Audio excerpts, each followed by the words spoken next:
The final PFL Championships card of the year. In the main event, the middleweight championship bout between Fabian Edwards and Dayron Rosta. Also on this card, the PFL has two other championship fights. Antonio Carlos Jr. takes on Sullivan Cauley. And on the prelims, Oleg Popov takes on Alexander Romanov. My goodness, does the PFL hate their heavyweight division? We'll get to that later. 10 fights on this card from the Hard Rock. The Hard Rock from Hollywood, Florida. Again, 10-fight card main evented by Edwards and Rosta. Kasanganay returns in the prelims. It's a pretty decent card this week for the Professional Fighters League. The last stateside card released for their tournament this year. They return in about a month over in for PFL MENA, and then we got a PFL Europe card coming up in September as well. There's more PFL this year.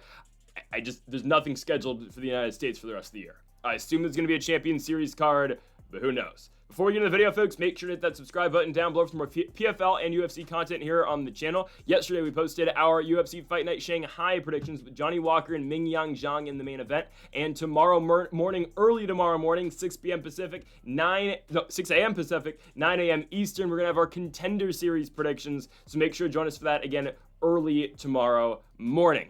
And on the main channel, Greedo Plays, college football predictions are now out, and daily MLB best bets. Okay, on to the first of our 10 fights, kicking things off with some of these feature bouts, our showcase bouts as the PFL calls them in the, I would say the welterweight division, but it's at catchweight 175, JP St. Louis takes on Tyler Ray.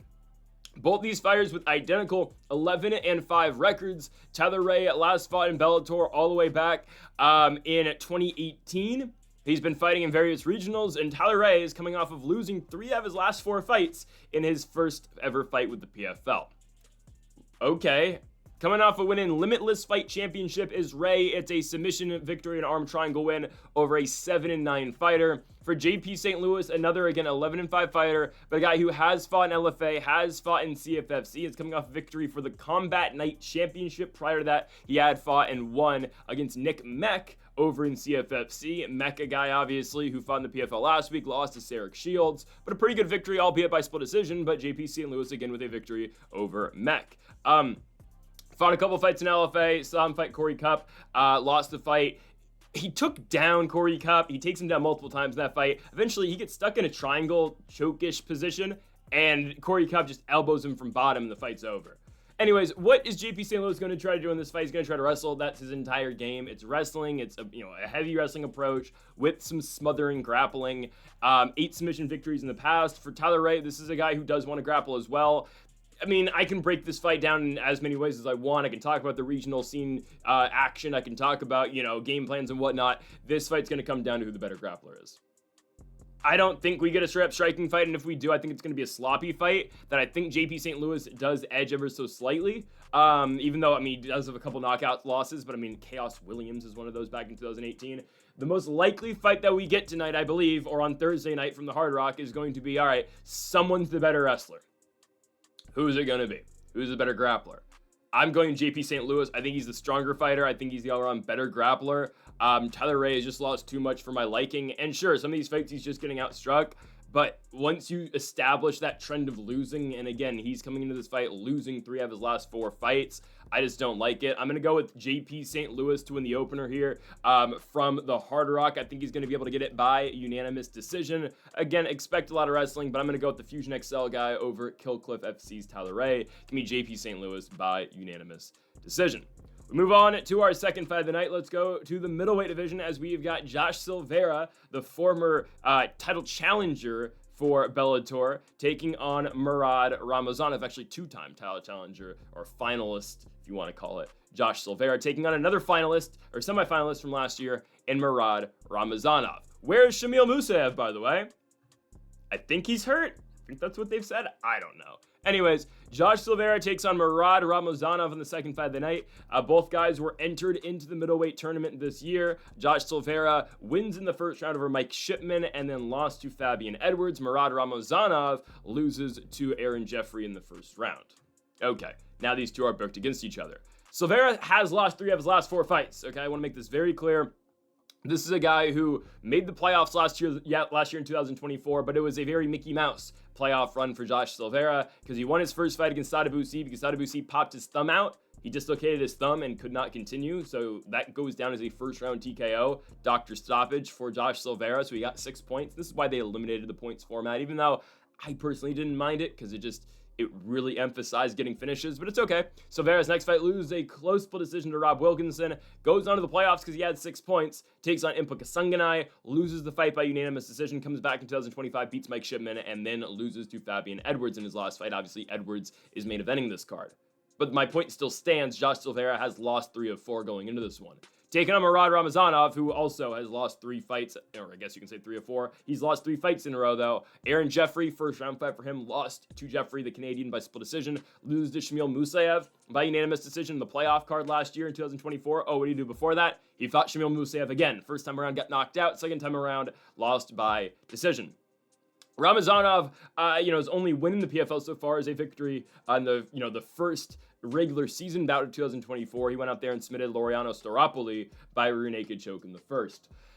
I think Ramazanov is better than Josh Silveira. I've never been high on Silveira. This is what Silveira is, okay? He can hang on the feet. He'll beat low-level guys, and he's got one hell of a chin on him.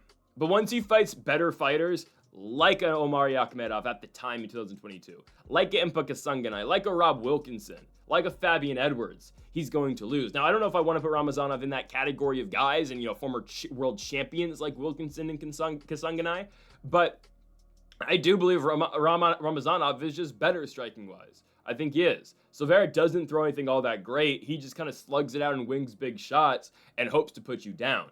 I think Ramazanov just has crisper all-around boxing. On the ground, I don't think we see it go down there. Silveira doesn't shoot the most takedowns. I mean, he has it in his bag, and Ramazanov does have submissions in his own right. I think both these guys are going to be more than content, though, striking this fight. And I do believe Ramazanov is going to get the better of Josh Silveira. I'm going Ramazanov. I've never been the highest on Silveira. Again, ATT guy, his dad is Conan Silveira, obviously one of the main coaches at American Top Team. But I'm going to go with Murad Ramazanov out of Makhatchkala, Russia, to win this fight, bouncing back after 3 consecutive losses. Now, we did think Aaron Jeffrey was going to beat him, and we got that one right, but I'm going to go with the Russian here in Murad Ramazanov to get back in the win column with a unanimous decision victory over Josh Silveira. On now to our third fight of the night, we go to the heavyweight division. Sergey Bilostenniy takes on Carl Williams. Carl Williams in PFL appearance number 2. Sergey Bilostenniy back after losing in the first round of the heavyweight tournament against Valentin Moldavsky. So both these guys were first round exits in 2025. Again, we talked about we mentioned Bilostenny's loss, a unanimous decision fight that he lost to Valentin Moldavsky. And for Carl Williams, this is a guy who lost to Oleg Popov in the first round of the tournament by split decision. Obviously, Popov fighting for the belt later on in this card against Alexander Romanov. Both these guys were scheduled to fight each other in late June. Fight got canceled. I believe it was Williams who withdrew. I'm not sure on that, but it's been moved to this card instead. Carl Williams was a fighter in the UFC who had 4 fights and finished his record 3-1 over there. Wins over Lucas Brzeski, Chase Sherman, and Justin Tafa. Ended up losing to Jonathan Deniz and ended up getting cut, primarily because Carl Williams was one of the most boring heavyweights of all time. He wrestled, and he did nothing with his wrestling. But when Khamzat Chimaev takes you down and doesn't do anything with your wrestling, it's cinema, and we give him $50,000. But when Carl Williams does it, you can actually wrestle at heavyweight. Get out of the division. I mean, come on now. I'm not telling you Carl Williams is as good as Khamzat Chimaev is. Chimaev would probably beat Carl Williams if they fought. But, what? I don't know. I don't get it. I don't get it. Don't get me started. I love watching a guy lay on another man for 25 minutes. And for the, just watch boxing excuse, you're allowed to dislike some parts of mixed martial arts to be an MMA fan, okay?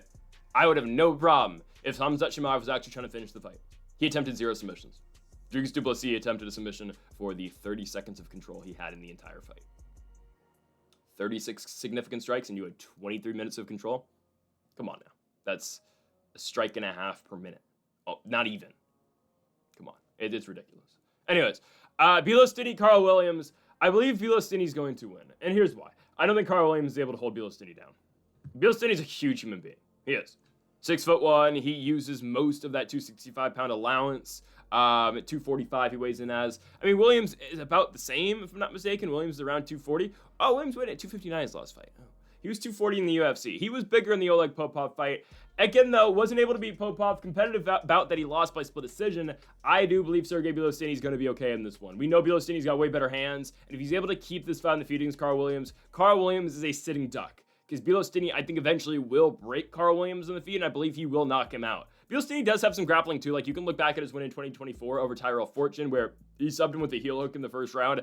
I don't think he's going to be pulling for that against Carl Williams, but what I do think is going to happen is that Bilostenniy is going to finally punch in on his first, or cash in on his first knockout victory in the PFL. We saw it in Bellator with a huge spinning back kick over Kasim Aras back in 2023. I think we see something along the lines of that here. I mean, we've seen, right, Bilostenniy hunt the knockout so far in PFL, like the Blagoy-Ivanov fight. It's just Blagoy-Ivanov has one of the best chins you're ever going to see, and Sergey Bilostenniy couldn't put him away. The Moldavsky fight, it is what it is. We can move on from that. I don't think Carl Williams has the pace and the pressure to continuously take him down for 15 minutes just because of what Bilostenny's going to throw. He's going to throw body shots. He's going to slow down Carl Williams at the same time, and I'm going to go with Sergey Bilostenniy to beat the fighter coming out of the Virgin Islands. I'm going Sergey Bilostenniy to beat Carl Williams by a late round TKO. I'm going to go late second round TKO victory for Sergey Bilostenniy. Again, if the fight plays out how we think it's going to, that's likely, that's the most likely result, I do believe. Sergey Bilostenniy picks up the victory over Carl Williams. He's going to get it done by second round TKO. On to our fourth fight of the night in the light heavyweight division. We've got a matchup here for a minus 2,000 favorite, and Rasul Magomedov as he takes on Guilherme Viana. Guilherme Viana is back in a major promotion at 39 years of age in 2025. Guilherme Viana last fought in Bellator in 2016, in which he lost to Felipe Lins by TKO in the second round. He also fought Houston Alexander in Bellator back in 2015 too. Yes, the Houston Alexander that fought Kimbo Slice. Yeah, that Houston Alexander. That was Kimbo Slice's one win in the UFC, by the way. Insane. Anyways, Viana came back in 2024, won 2 fights in Combat Zone over a 9-3 fighter, and then his last fight over a 2-2 fighter. Okay. Actually fought Antonio Carlos Jr. back in 2014 on the Ultimate Fighter. That's crazy. This is not going to go well for Guilherme Viana. Rasul Magomedov, 7-0, and as you can tell by the last name, he's solid. He is a Dagestani fighter who doesn't train out of Dagestan, if I'm not mistaken. He's from Dagestan. He's from Bahrain. I always butcher that country's name. I believe it's Bahrain, not Brahin, like I was saying a couple weeks ago. I think it's Bahrain. Bahrain? Anyways, he's from that country now. He was born in Dagestan, but this is a guy who's got credentialed kickboxing now. He has that Dagestani wrestling base. He isn't, again, as persistent on the takedown. He's going to shoot up the entire fight. He's going to, Dagestani smother you, but he has it in his back pocket as well. He will be able to win this fight wherever he wants it. The thing about Guilherme Viana, dude's huge. I mean, he's way bigger than Rasul Magomedov. Magomedov's 5'10". Guilherme Viana is 6'4". Yeah. And he's fighting at light heavyweight, which is a little weird because his last 2 fights since his comeback in 2024 in Combat Zone were both at 265 pounds. And now you're coming back to light heavyweight, somewhere that you haven't fought at in 9 years since the Felipe Lins fight. So I don't think this is going to go well for Viana because you're cutting down to 205 for the first time. You haven't made 205 in a professional fight since 2016. You're taking on a guy who's undefeated 7-0, who's got great kickboxing, can wrestle you if needed. And I think, if you're Viana, right, you kind of want the fight on the feet, right? Because that's where you're best at. You don't really want to concern yourself with that grappling base. But Magomedov's a good kickboxer in his own right. I'm going with Rasul Magomedov. I give credit to Viana for stepping back out here at 39 years of age, making it back to a major promotion, training at Teixeira MMA over there in Danbury, Connecticut. But come on now, you're taking on an undefeated, former, technically Dagestani, who can kickbox and hits hard. It's just not going to go your way at 39 years of age. I'm going to go with the undefeated Rasul Magomedov to knock out Guilherme Viana. I'm going Magomedov in this fight by first round knockout. On to our 5th fight of the night, we move to the middleweight division. Impa Kasanganay returns, the former world champion, to take on El Dierte Andrew Sanchez. As an Impa Kasanganay fan, and a big Impa Kasanganay fan, I'm so happy he's not fighting Mike Shipman.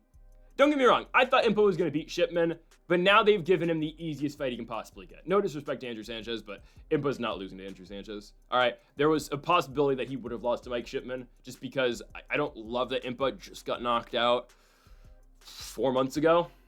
Again, that's a longer layoff than Impa usually takes. Like, Impa, I've seen Impa before turn around fights right away after getting knocked out, or at least taking a lot of damage, obviously, through the tournament, style. And Impa, Kasanganay's whole thing is, I want to fight as much as possible. I want to make as much money as I can make, obviously. And he's just, truly dedicated to the sport. So I'm glad he's gotten 4 months, because I was really concerned he was going to fight on the last card, in the last, when the card that was main evented by Fabian Edwards and Josh Silveira. I was concerned that Kasanganay was going to try to turn around on that card. Takes 4 months off, which still might not be enough after he got flying knee knocked out by Fabian Edwards, even though Kasanganay was winning. And this is the thing about Kasanganay. He needs to fight a smarter fight. He needs to stop fighting like Mike Chandler. He needs to. It's fun, and he got away with it against Polizzi and Jakob Neto last year. And he will always get away with it against Silveira, because Silveira has nothing back to throw at him, and Kasanganay just owns the Josh Silveira matchup. He's 2-0 against him, and if he had beaten Fabian Edwards, they would have fought for a third time. Kasanganay needs to take a more measured approach, like he did in the Osama El Saidi fight on the Challenger Series. Impa needs to win. He can't go 3 straight losses. Would he get cut from PFL? No. They love Impa Kasanganay. He's been a company man, a former world champion. Right? They would not cut him if he lost to Andrew Sanchez. But for a career standpoint, I'd be very concerned if he lost to Andrew Sanchez. Because, hell, look at Impa's 2 losses right now. They're Duvazhan Meredith, who's about to fight for the combined light heavyweight championship against Corey Anderson in a couple months. And then Fabian Edwards, who's fighting in the main event against Dayron Rosta. Those are not bad losses. And, well, Johnny Eblin's his other loss in the PFL, even though I don't think he lost to Johnny Eblin at all. I will die on that hill. Impa Kasanganay beat Johnny Eblin. He won the first 2 rounds in Saudi Arabia. Anyways, ultimately, the Edwards and Meredith losses aren't bad. The concerning part is that he got knocked out in both of those. He was fighting well against Fabian until he got cracked. He needs to find the chin on Andrew Sanchez before Andrew Sanchez can find the chin on him. I mean, both these guys are kill or be killed fighters. Kasanganay 5 knockout wins, 4 knockout losses. Sanchez 6 knockout wins, 6 knockout losses. I think Impa's going to win. Andrew Sanchez's last appearance in the PFL, just in general, was in June of 2024, and Sadabusi cracked him and knocked him out in the 3rd round. Sadabusi was winning the fight. It's just Sanchez gets knocked out all the time. Look at his UFC days, right? Bruno Silva knocked him out. Magomedov knocked him out back in January of 2023. I mean, Ryan James knocked him out. Anthony Smith head kicked him. You can knock out Andrew Sanchez. He's very hittable. He will throw, and maybe sometimes he does get lucky. Like, you knocked out Wellington Turman back in 2020 in the UFC. But Impa, as long as he's just measured in this fight, he picks his shots correctly, yes, he'll knock out Andrew Sanchez. And it shouldn't be that difficult, in all fairness, for him. It shouldn't. If he just sits back, lets Andrew Sanchez throw, Kasanganay should be able to check him with the hook. He should. Okay? Kasanganay just can't go pedal to the metal the entire time and swing his ass off. He cannot do that, all right? As long as Impa fights a measured fight, he's going to win. And obviously, Impa is expected to win. Kasanganay is a -600 favorite. And legitimately, for a guy who's trying to get back in the win column after back-to-back losses, this is the perfect fight to have. And back-to-back knockout losses, this is the perfect fight for him to have. Andrew Sanchez is extremely hittable. He gets knocked out all the time. And he's not in a point of his career where he's being all that competitive anymore. Impa's still in his prime. He's 31. Andrew Sanchez is 37. Give me Kasanganay to knock out Andrew Sanchez in the 1st round. It's one of the easier bets on the card. I cannot handle another Impa Kasanganay knockout loss. We absolutely cannot have it this weekend, Impa. Go out there and get it done this Thursday. Anyways, on to our featured prelim. It's a world championship fight on the prelims. Again, goes to show what the PFL thinks of their heavyweight division. It's because of Alexander Romanov. They hate Romanov. And I get why. Now, once upon a time when Romanov was coming into the UFC, he was coming in as a super heavyweight from Moldova. I was really high on the guy. His gas take was extremely untested, but everything we had seen out of the regional scene from Romanov was, dominant wrestling. He's going to go out there. He's going to smother you. He's 265, but he's a strong 265 because he has to cut to get down there. The guy lost all of his aura. He became even fatter than he was back then, just because back then he was like strong fat. Now he's just kind of fat. No disrespect. He slimmed down once in the UFC. I forget what fight it was, and he looked really good in that fight. Oh god, what fight did he really slim down for? And like his cardio was not bad. Was it the Blagoy fight? I think it was the Blagoy fight. Yeah, because he lost to Volkov, made an adjustment, slimmed down a lot for the Blagoy fight. Went out there and actually outstruck Blagoy Ivanov. Surprisingly, I thought he was gonna lose. Went out there, beat Blagoy Ivanov, really slimmed down, and we're like, all right, he's turned the corner. Then gets submitted by Jailton Almeida in his next fight, and he turned up to the Almeida fight fat. Beats Rodrigo Nascimento in November of 2024, I believe in Brazil. Was that fight in Brazil? I think it was. Nope, it was in Canada. And then they cut him. He was top 15, but the UFC does that with top 15 heavyweights. Nascimento, he was borderline, Romanov, and Jairzinho Rozenstruik, who if I'm the PFL, I'm signing immediately. If I'm the PFL, I'm putting together Rozenstruik versus Ngannou right now. I don't know if Ngannou's ever going to show up to PFL Africa. Don Davis just went on Hawani earlier today and said something about that. I don't know. It's weird. Ngannou's being extremely difficult to work with, I believe. But if I'm the PFL, I'm doing Jairzinho Rozenstruik versus Francis Ngannou number 2 right now. Francis would probably win, but I would love to see it. I'm much more intrigued with that fight than, well, Goltsov just lost, so you can't even do Goltsov. Then, they're going to do Nemkov versus, they could do Nemkov and Ngannou. That wouldn't be horrible at all, actually. That's what they should do. Anyways, Oleg Popov versus Alexander Romanov. So Romanov's in this spot because he beats Tim Johnson in the first round, like expected, right? We knew that Romanov was going to be able to find his way to a submission or just dominate in the grappling realm against Tim Johnson. Eventually, it was pretty quick. Under 2 minutes, it was a standing guillotine choke over Tim Johnson. Okay. He fights Vadim Moldavsky. Fight barely goes, it doesn't even go around. Romanov gets hit in the nuts again. And if I say again, because if you remember against Juan Espino, he got hit in the nuts back in 2021, and he couldn't continue the fight. He couldn't. I believe he got kneed in the, it was knees both times. I don't know if the guy just got, sensitive balls. I don't know if that's what it is, and it's just like everything that kills him. I don't know. Maybe he's just not wearing a cup. I don't know. But Romanov against Juan Espino couldn't get up. He was stuck like this the entire time in a fight that he was probably going to lose. It was 1-1 going to the third, and he was getting beaten in that third round. Somehow they gave him the decision. I don't know how he got it. So he won a technical decision against Juan Espino to save his undefeated run. Anyways, against Vadim Moldavsky, it's not even like he's losing that badly. I mean, the fight just started. Moldavsky knees him in the midsection, and Romanov can't get up. He's stuck on the ground. And they pause. And they have to stretcher him out. He can't get up. They stretcher him out, and I kid you not, guys. Romanov gets stretchered out like this. He's holding his nutsack. He's like, ah. That would be one hell of a screenshot. Anyways, right? And they pronounce it a no contest. But like, all right, well, I guess Romanov's moving on. Yeah. Okay. I actually thought Romanov was going to win the fight. Not like that. I broke that down from a technical standpoint the week of, and then that happened. I was like, all right. He's not beating Oleg Popov. Guys, here's the thing. I question how much Romanov really wants to fight at this point. I really do. It's just, maybe, I get it. I get it. It hurt. We've seen it twice now. He seems to kind of give up in fights that he knows he's going to lose, I think. And I think that was a result of the Moldavsky fight. I think he kind of went in there and was like, all right, well, this guy's kind of stronger than I thought he was. I'm not really seeing too much success. It was only 4 minutes, but I don't know. Maybe he just sees the easy way out. He's like, well, I'm going to win, so I'm going to do this. But Popov should smother him on the ground. He should. I'm a little concerned because Goltsov sub Popov, but Oleg Popov's huge. It's just Romanov's going to lose the physicality advantage in this one. He's just going to. He's going to be bigger, don't get me wrong. He'll be weighing in 15 pounds heavier than Popov, but Popov's a huge dude as well, man. They're the same height, and Romanov's going to have 15 pounds on him. I don't think that makes that much of a difference. Oleg Popov should be able to control the grappling. I do believe so.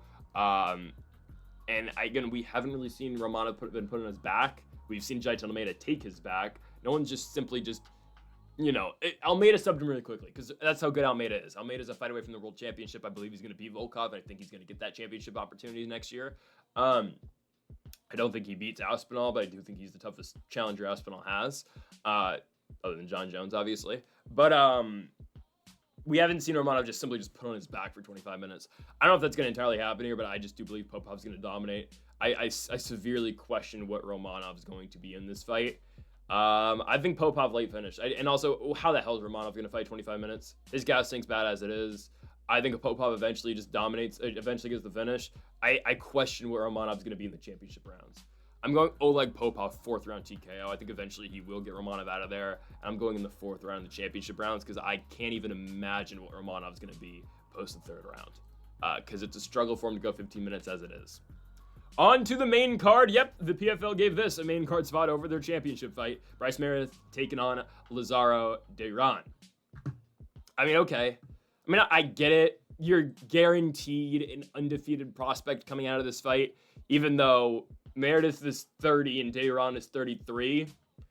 It just comes to a point, and I'm not going at Dayron here because this is his second fight in the PFL. In his last fight, he took Danny Sabatello to a draw before Sabatello booked it over to Japan for Rizin. But Bryce Meredith is 30. He's an MMA lab guy out of Phoenix, so again, Sean O'Malley and company over there. And you're still a prospect and you're still fighting guys, you know. I mean, again, Dayron, he's an undefeated guy too, but it's just like, when will he get this next step? Are you going to put him in a tournament? Are you going to put him in a bigger fight against a veteran? Because they have protected Bryce Meredith so much, obviously, and they have continued to do that here. Here we go. He gets Lazaro Dayron. I think he's going to win. I think he's going to. I mean, again, expect just grappling. Expect grappling here. Who's a better grappler? Better wrestler? I think it's Meredith. Dayron takes Danny Sabatello to a close fight. It's a draw, right? And Danny Sabatello, we know what the Italian gangster wants to do. He wants to hold you down and wrestle you, obviously. And, you know, Sabatello went on to Rizin, and I guess he won his first fight over there. I don't know. I guess the right decision for him, because they aren't going to really criticize him too much for his fight style. And he actually won by TKO in his last one. But, Dayron goes to the majority decision with Sabatello. It's just, I feel like this is going to be difficult for him because of the style of Bryce Meredith.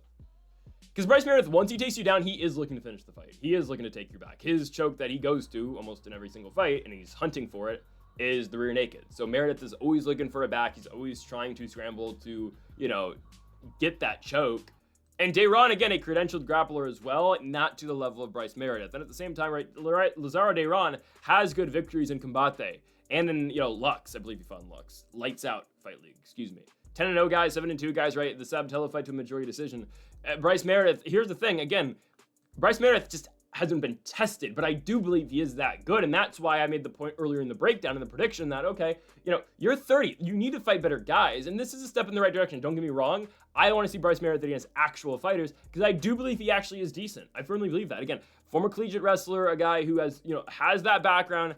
Striking is evolving, but a really good grappling base. I just want to see him against better guys. That's it.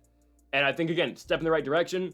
We won't know truly how good Bryce Meredith is until he wins a fight like this. He's going to be so much better than bigger than Dayron. Meredith 5'9", Dayron 5'5". I'm going with the American to beat the Cuban here. It's going to be Bryce Meredith to beat Lazaro Dayron. I believe he's going to be able to get it done by unanimous decision.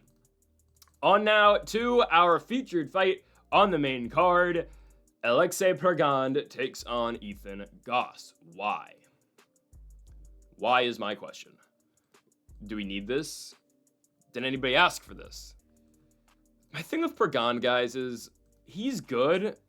Finishing potential isn't all the way there. And I know he almost finished his last opponent. He almost knocked out Mike Bardsley in a fight where Bardsley shouldn't even been there with him. He almost finished him. I get that. But he doesn't finish anybody. Like, that's the thing. Like, he gets there. It's like, oh, he almost gets that finish. Pergande has never knocked anybody out. He submitted 2 guys ever in his first ever fight in the Challenger Series and his 3rd ever professional bout. He's won 3 fights in a row by decision. It's not like Pergande is some absolute, you know, killer prospect. Yeah, I take that back. It's not like he's a crazy finisher. He is a prospect, and he's a high-level prospect at that. He's a Killcliff FC guy, and he's 24 years of age, and he's 6-0. Yeah, I get that.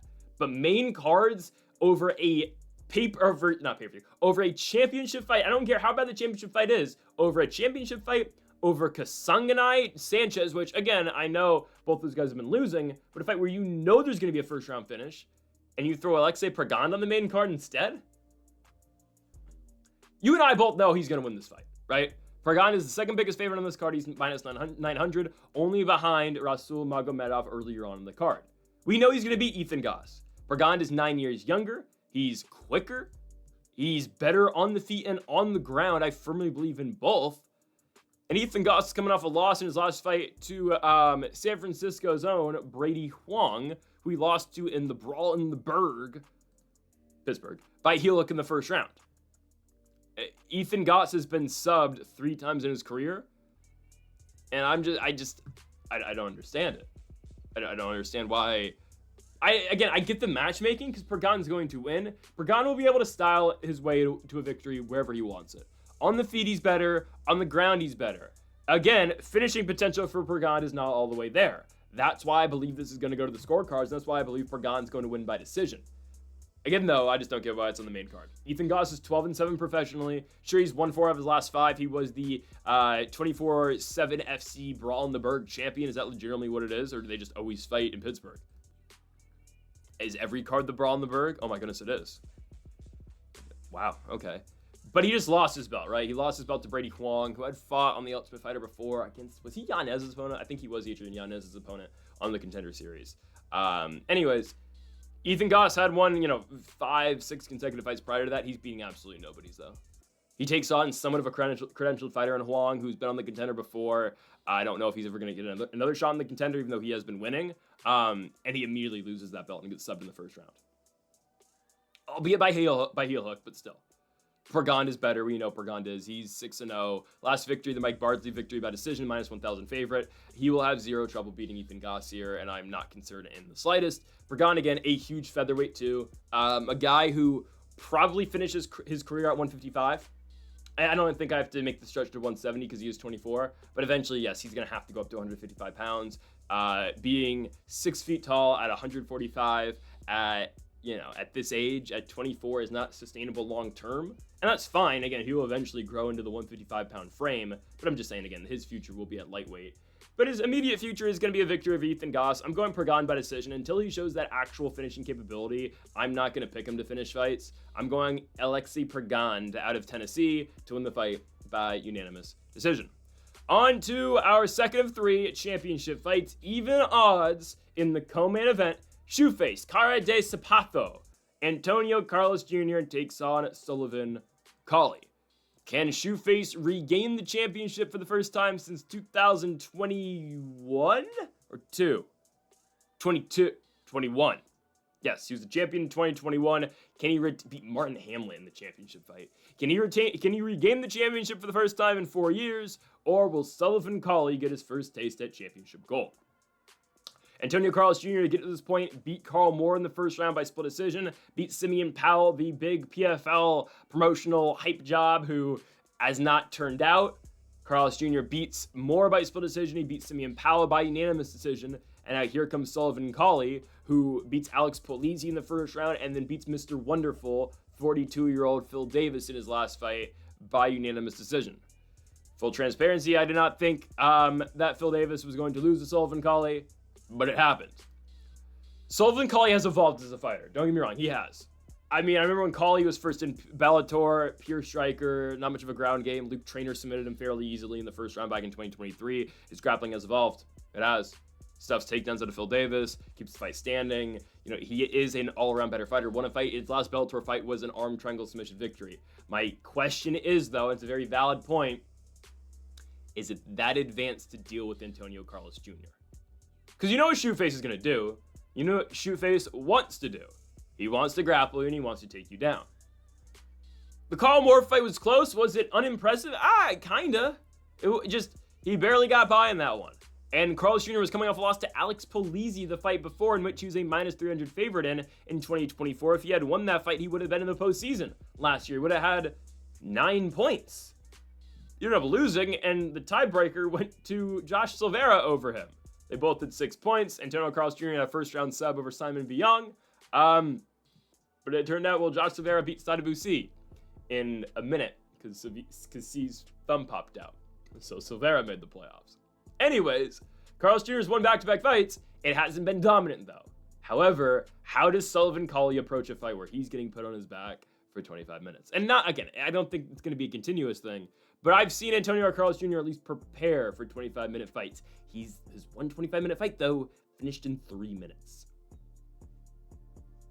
Is Sullivan Cauley good enough, though, to keep the fight standing and just outstrike Antonio Carlos Jr.?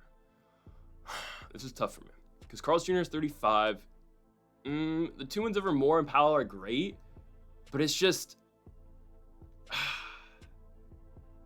those guys, I mean, they're good victories. But he barely got by Carl Moore. Simeon Powell has always lacked a ground game. And just lacked, just in general, fighting abilities. Barely got by Rafael Xavier. Lost to Jakob Neto in the PFL Europe. And the Carl Moore fight, I mean, good victory. Barely gets by Carl Moore. And Carl Moore was coming off a loss to Corey Anderson at the time. And sure, right, Carl Moore was fighting for Bellator gold in the fight prior to that. I actually think Sullivan Cauley's run's been more impressive. I think Sullivan Cauley's going to win the fight. His grappling's evolved. It has evolved, and what he's done so far this season has been impressive, knocking out Polizzi in the first and then beating Phil Davis. I didn't think he was going to beat Davis. I think a lot of people thought Phil Davis was probably going to be the champion in this weight class. Hell, Davis was a minus 400 favorite going into the Cauley fight. If he's able to fight off Phil Davis, I think he's going to be able to fight off Carl De Stapato too. I'm going Sullivan Cauley second round TKO. Yeah, I'm going with him to beat Antonio Carlos Jr. I think he's going to fight off those takedowns. Again, Carlos Jr. is 35. Yes, he's been in a 25-minute environment. He's never actually had to go past the first round, though, in a 25-minute fight. And I don't think we get there. I think once Carlos Jr. is not able to consistently get takedowns, he's going to take Cauley down. I just believe Cauley's going to be able to get back up. And then once that happens, I do think Cauley's going to be able to put him away eventually. I'm going with the American Sullivan Cauley to win a world championship at 29 years of age from Mesa, Arizona. Sullivan Cauley is world champion in the PFL. He becomes a light heavyweight champ. He will go out there and knock out Antonio Carlos Jr. in the second round. Crazy. We go from Kasanganay to Yegorshina Meredith to Sullivan Cauley as the champion in the light heavyweight division. I think he puts away Antonio Carlos Jr., who's just getting up there in age. On now to our main event of the evening. In the middleweight division, Fabian Edwards looks to gain championship gold against Dalton Rosta. 2 Bellator fighters finally getting their shots. Well, Edwards has had shots and he's lost both of them. He's 0-2 in title fights. He is. Nothing, don't want to go out the guy, but he has lost both the title fights he's been given back in Bellator in 2023 and in 2024. Both losses to Johnny Evelyn. First time around got TKO'd, and then Johnny Evelyn spit on Fabian Edwards, or spit in the corner of Fabian Edwards, and then Johnny Evelyn beat him by decision the second time around. Anyways, Fabian Edwards so far in 2025, won back-to-back fights. Obviously, you get to this point, beating up a Kasanganay by TKO, and then easily beating Josh Silveira. Fight was somewhat easy, but also just like, it was a clear, we knew who was winning that fight. It was going to be Fabian Edwards. Dalton Rosta's run has been difficult.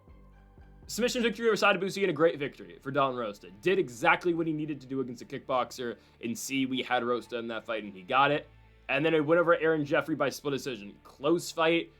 It depends how you score the later rounds. Rosta easily wins the first. Second and third are harder to score. I thought Rosta won. I was impressed by the striking of Rosta, and he did what he needed to do late in the fight, clinch up and grapple, and just get control time over Aaron Jeffrey. I do believe Dalton Rosta is making and continuing to make strides of improvement, just like how when we watched the Norbert Noveni fight back in 2024 in Bellator. I picked Dalton Rosta to win that fight. He was an underdog, and he came out, and he found a way to win. I believe Rosta's a lot better than people give him credit for being. He has now avenged his one ever loss back in 2023 to Aaron Jeffrey because of that split decision win in the PFL, and that decision was kind of controversial. I think Rosta gets it. I will not disagree with you if you think Aaron Jeffrey wins the fight, because I think it's that close. I just scored it for Rosta. It's a close fight, though. And I like what Rosta did early on in the fight, striking-wise, and I think, again, he clinched when he needed to, had control in the clinch, and I think he did, a well enough job to win. Can he implement that style and implement that game against Fabian Edwards? I don't know. Johnny Evelyn out-grappled Fabian Edwards. Fabian Edwards has not been out-grappled since. Primarily, though, because he's been getting strikers. Aaron Jeffrey and Kasanganay and Silveira, for the most part, is content on striking. It's just a completely different stylistic challenge with Dalton Rosta. Rosta, again, yes, he will strike with you. You gotta think, though, this ATT camp, they are going to look to wrestle this fight. They're going to.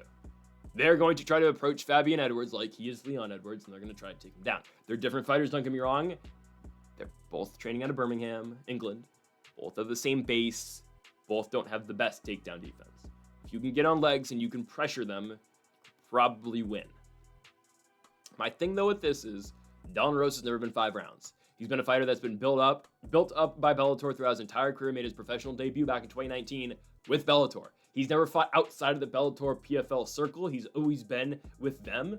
And they've taken their time with Dalton Rosta to the point where, they got him against Aaron Jeffrey in 2023. He had lost that bout. They booked him against Noveni in a fight that he was an underdog in, and he won. Then he gets in the PFL season. He wins 2 fights. Again, they have protected him up until now, and really ever since the Jeffrey loss. The first time around, obviously. Beat him the second time. Never gotten to go 5 rounds. You look at how he is at the end of the Noveni fight and the Jeffrey fight. He is, sucking wind a little bit. But if Dalton Rosta is just fighting his fight, and again, look at the Jeffrey fight. He's gassed at the end of it. Now, again, different. But here's the thing, though. You can't put 100% into that because at the same time, Rosta looks like crap at the end of the fight. But he knows himself, okay, I just got to go 15 minutes. And I'm going to empty the tank 13 minutes into the fight because, okay, I only got 2 minutes left. It's different in a 25-minute fight. And it's also different, I believe, if Dalton Rosta is actually fighting his fight. And he is seeing success in the striking. He is, shooting takedowns. And just, again, making Fabian Edwards guess. And making Fabian Edwards just thinking there. Edwards is a good striker, don't get me wrong. Knocked out Kasanganay and then beat Josh Silveira. He's good. Grapplers beat him. Costello Vancinas, who's the champion now in Bellator. Austin Vanderford beats Fabian Edwards. Johnny Eblen beats Fabian Edwards. I don't know if Dalton Rosta is on that level just yet, but if Dalton Rosta is going to become a world champion, he needs to be on that level. I believe this is great value for Dalton Rosta in the main event as an underdog. Hell, we saw Alfie Davis beat Gadzi Rabatinov last week. This is not nearly as big of an underdog, but I'm going with the American. Dalton Rosta out of Boca Raton, Florida, to beat Fabian Edwards. I believe he gets it done by decision. He has no choice in this fight. He needs to be a 5-round fighter, and he needs to go out there and implement a game and be on the level of Vanderford or Vancinas. I think he gets it done. I'm going Dalton Rosta to become the PFL middleweight champion, sending Fabian Edwards now to 0-3 in world championship fights. Rosta gets it done by unanimous decision. So folks, thank y'all for watching our PFL Championships prediction here for the 10th card over here in the United States in 2025. If you have not yet, though, make sure to hit that subscribe button down below for more. Make sure to leave a like if you did enjoy the video. Make sure to comment if you do this great thing in the picks. We'll be back tomorrow for the Contender Series. We'll be back on Wednesday for our Road to the UFC predictions, and on Thursday with our best bets for UFC China as well. So make sure to stay tuned to the channel all week long. PFL is back in about a month with PFL Mania, but again, we will have UFC and Contender Series up until that point. So folks, thank y'all for watching. Make sure to hit that subscribe button down below for more, and Mamba forever.